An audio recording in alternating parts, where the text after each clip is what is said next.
Good afternoon, everyone. Today we are continuing with ByBit and with a tough topic, liquidations. The peculiar aspects of liquidations for Binance were covered in diary number 47, and with ByBit, the rules, specifics, and issues are quite different. Remember in the previous video, number 63, I mentioned that according to the spreadsheet, liquidations lost me 30 USDT on 15 USDT orders? Well, that's absolutely nothing compared to what showed up in high order size trading reports. Minus 601 USDT in 9 liquidations. That's minus 67 USDT each at an average loss of 5%. This does not look right at all. At all. Theoretically, the liquidation point is supposed to be somewhat correlated with leverage. For leverage 75, for example, the expected point should be around minus 1.3%. But the spreadsheet shows minus 4%. And same with all other leverages. All reported losses are much greater than expected. What's the deal? I was especially appalled by these two trades. Minus 180 and minus 120. Seriously? Right next to the total USDT column, I've got the fee column, and it shows that 2/3 of each loss are in fees. That can't be right. I went to the terminal to double check. Well, sure enough, that is the amount of fees being reported. So I went to ByBit to read up on their liquidation rules and fees. Imagine my surprise seeing this. ByBit does not charge a liquidation fee for perpetual and futures trading. Really? That's not my experience, and moreover, from a business perspective, this makes absolutely no sense whatsoever. This probably goes under some other name and is hidden somewhere else in the rules, making it more difficult to find and figure out. But figure it out I will. During further research on another page, I saw that for isolated margin, there are some mentions of fee to close and some extra margin added to the position. And above that, there is an example diagram, which basically shows that ByBit triggers the liquidation of your position a bit earlier than you would expect based on the margin frozen in your position. And how early depends on something called maintenance margin. Now, what in the world is maintenance margin? For that, you'd have to go to yet another page. First, it confirms that a part of the margin in your position is sort of held hostage by ByBit, and it is not counted towards the amount of unrealized loss your position can withstand. Now the calculation, and here is where it gets a bit tricky. First of all, they have so-called tiers, with different percentages withheld as maintenance margin based on the risk limit, which I believe is essentially the USDT size of your position. In the example shown, the trader buys 100 contracts or coins at 35 USDT each with 10% leverage. The position size is 3,500 USDT, and the frozen margin based on leverage is 350 USDT. Alright, I'm with you so far, ByBit. Now for the maintenance margin rate. As far as I can see, out of the 3,500, the first 1,000 goes under Tier 1 at 2%. The second 1,000 goes under Tier 2 at 2.5%. The third 1,000 goes under Tier 3 at 3%, and then the remaining 500 goes under Tier 4 at 4%. So this sort of works like a progressive tax system with different marginal tax rates for different income brackets. After the math is done, the total maintenance margin ends up being 92.5 USDT out of your 350.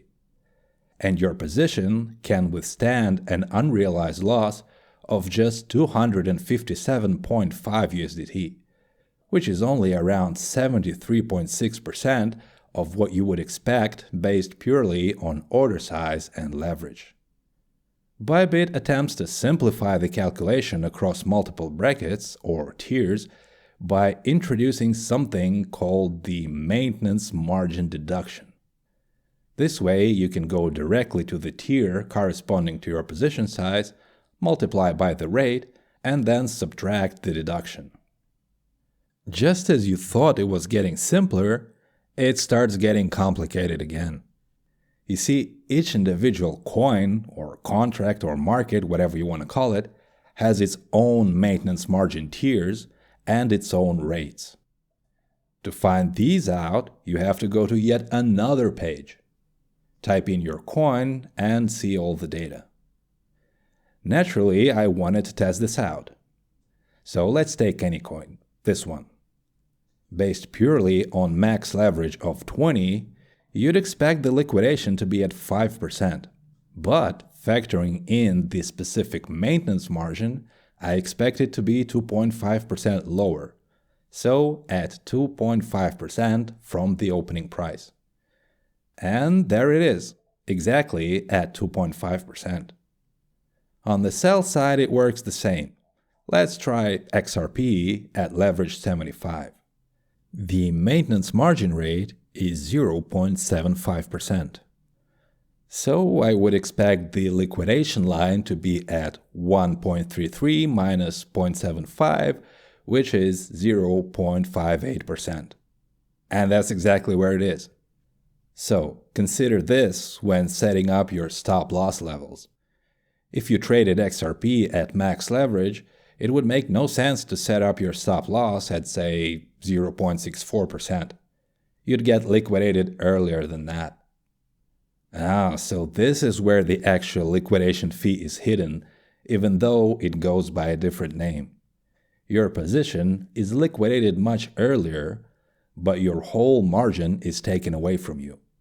The part that you actually lost on price delta to mark price, as well as the part held hostage by the exchange. And you have to go through at least 4 different web pages on the site to piece this seemingly deliberate puzzle together. Now that I understand the rules, what about the reports? What in the world are those exorbitant fees reported in Moontrader? For this, I did yet another experiment. I stopped all algos, left exactly 10 USDT on my trading balance, opened a 15 USDT short position on XRP at leverage 75, moved the stop loss beyond the liquidation line, and waited for the position to get liquidated.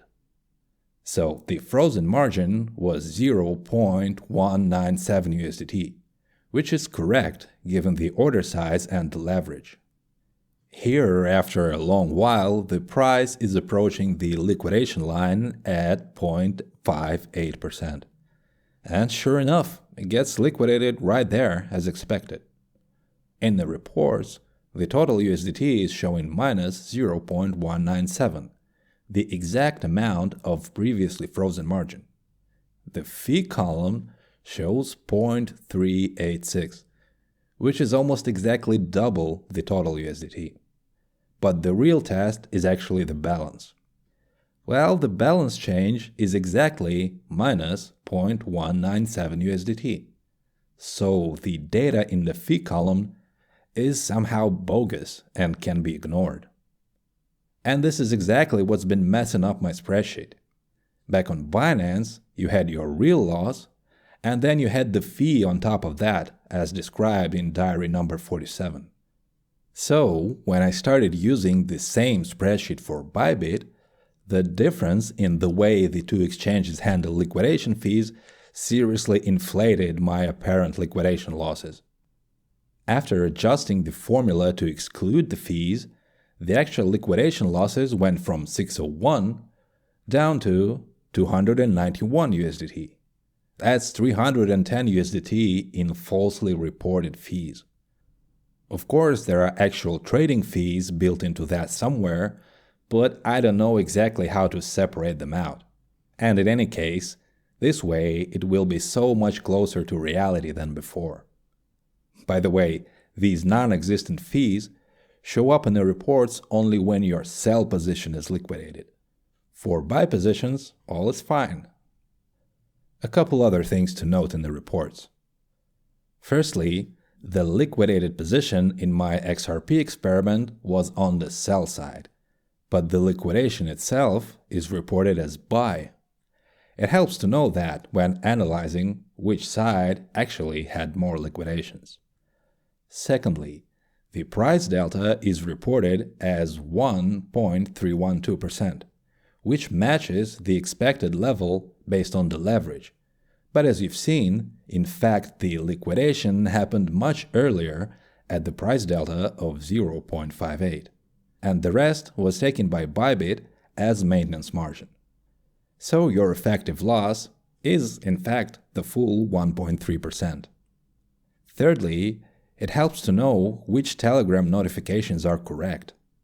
During my test, immediately upon liquidation, I got a notification that I've lost 0.58 USDT, which apparently includes the bogus fee. And then the hourly report rolls around and it is telling me the truth, minus 0.197 USDT.